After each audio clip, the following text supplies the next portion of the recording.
Chapter 3. Allan passed another miserable night, though it wasn't quite as bad as the night before.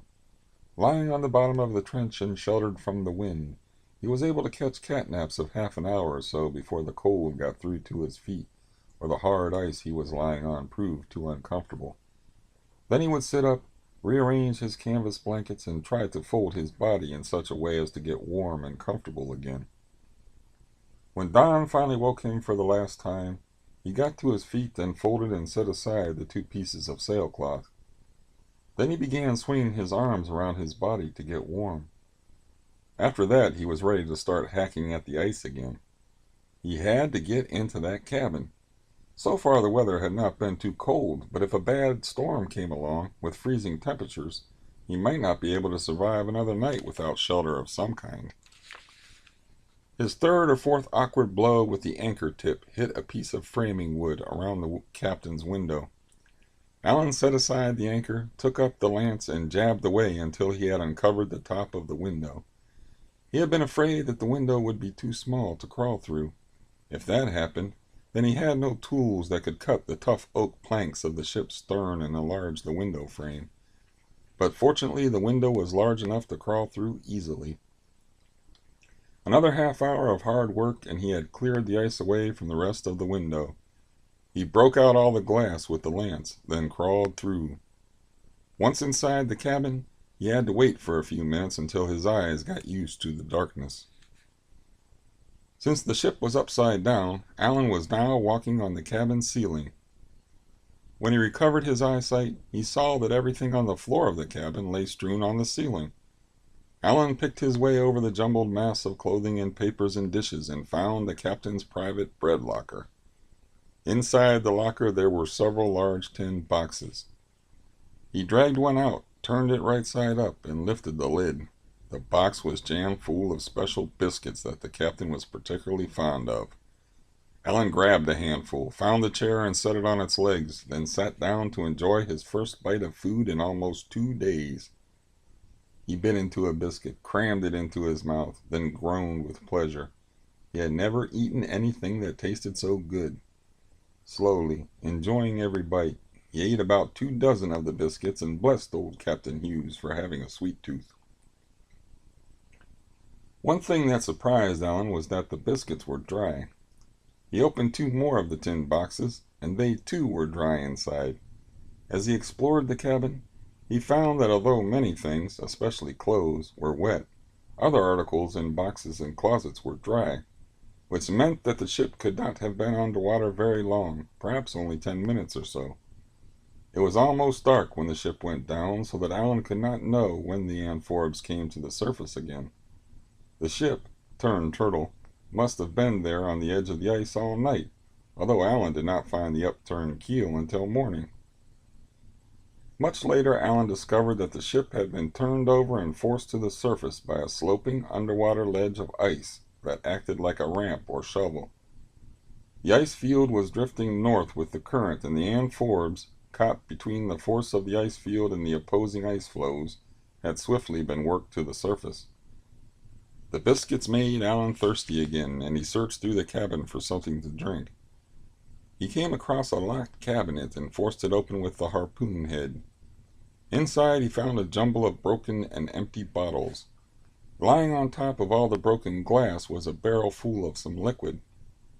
He picked through the knives and forks that were scattered over the floor, looking for something that would make a hole. He finally found a corkscrew and with it drilled through the top of the barrel. Then he lifted the barrel onto the chair, tilted it over on its side, and spilled some of the liquid into a pewter mug that he had picked up from the floor. He took a drink of the brownish liquid and nearly choked. It was either brandy or rum. He was not used to the taste of alcohol and could not tell the difference. He didn't like the taste, but he managed to get down several long swallows of the stuff, for he knew that the liquor would soon warm him up inside.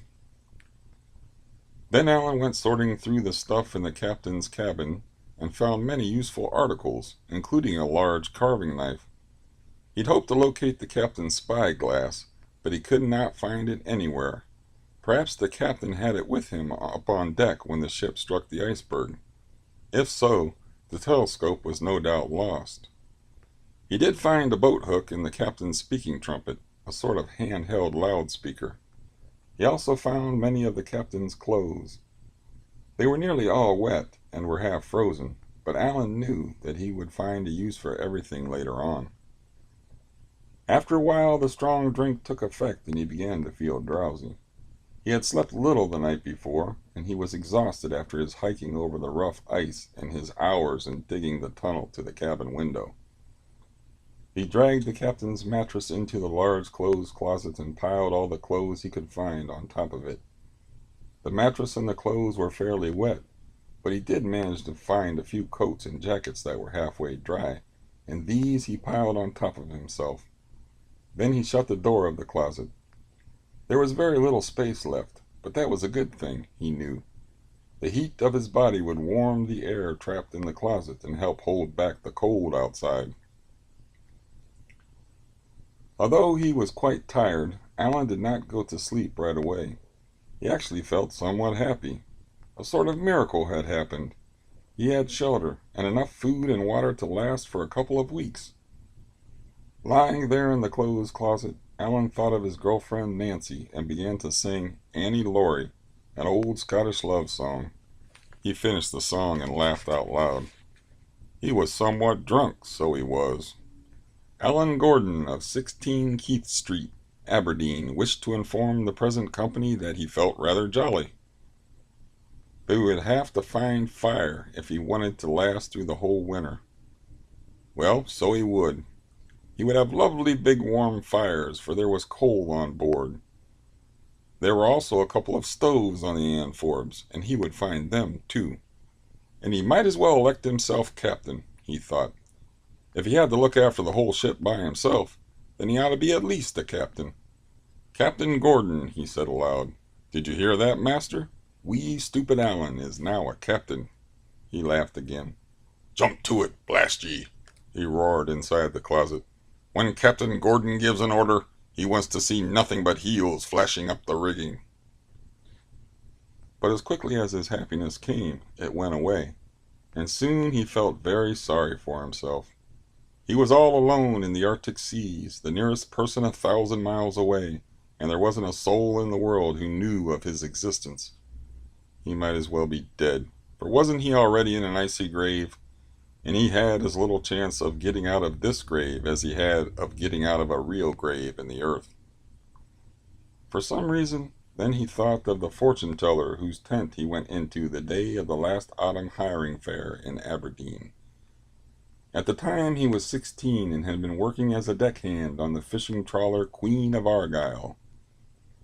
He sat on a stool inside the dimly lit tent and gave the old gypsy woman a silver 3-penny piece. She lifted his right hand to the top of a small table and began to study it. She felt the hard skin on his palms and noticed a half-dozen scars where fish-cleaning knives had nicked his fingers. "You're a lad that works with your hands. You're not a fancy clerk or scholar." "I work on a fishing boat." "Aye, I thought so." The old woman traced a long line across his palm. "You're going to make a big change very soon. You'll change either your work or where you live, and then, within a space of 4, you'll start out on a long voyage over deep waters." "The water isn't shallow where I go out fishing," Allan pointed out. "Aye, but this will be a long voyage to foreign parts, a strange voyage full of danger. You will be in great trouble. Beware of a dark man with a twisted face. But you will have friends. A very good friend, a fair lady, will save your life, but will not talk to you." "But how can that be?" Allan asked. "Will this lady be deaf and dumb?" "I know not. I can only tell there will be great love, but no words between you." "And then?" Allan said. "And then you will come home within a space of 7, and you will be very rich indeed, having found the great treasure." "Will it be gold?" "No, not gold, but something of great value. It is hidden from me." "And my girlfriend, what do you see of her?" "That line is hard to read, but you will live a long time and have a merry life." Allan asked other questions, but the old woman said she had told him enough, and if he wanted more exact information on whom he was going to marry, then he would have to give her another silver coin, this time a sixpence. "You must think I'm a great fool," Allan said, and left the tent. It was all a bunch of foolishness anyway. Space of 4 and space of 7 and a fair lady over deep waters. And now, inside the hulk of the Ann Forbes, he thought once again of the fortune-teller. Some things had indeed come true. He did change his job and go on a long voyage to foreign parts. And true enough, it was a strange voyage, full of danger. But where was the fair lady who would save his life? And how could he ever return from the voyage with a great treasure? He would be lucky indeed if he got back home with his life. "Poor wee Allan Gordon," he said in the darkness of the closet. "Poor wee laddie.